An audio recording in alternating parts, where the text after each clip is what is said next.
pagkaiba po kasi, yung premium niya 40, tapos ito 50. Okay. Itong si 50 ma'am, mas mataas yung payouts niya, 13,000. Samantalang ito si 11,000 lang. Pero pag nag-semi-annual kayo ma'am, hindi nagkakalayo, 26,000, ito 21,000.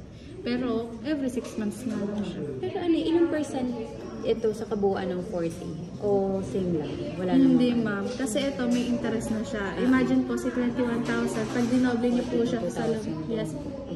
42,000 na po. 2,000 na po mahigit yung natadagdag sa kanya. Sorry. Ganun naman siya ma'am.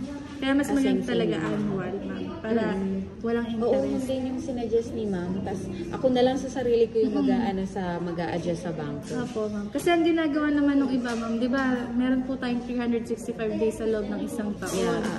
Ang ginagawa nila ma'am, pag nasa-settle na nila tong initial payment ni 40,000, nagsaset aside na po agad sila kinabukasan ng 120 pesos per day.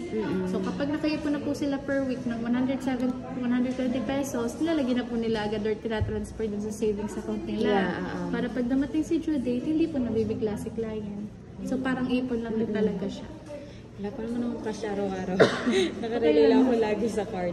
Pero ayun, bakit pala yung muli kong pa-complete last November ba? Or na 30, na ako. Nasa 30 plus lang to. Ngayon naging 40 na siya. Ay, pwede naman ma'am. Minimum po namin sa 35,000. 35,000? Yes po. Alam mo, limbo lang naman pala. Pwede naman ma'am. Pwede ko rin kayong quotan.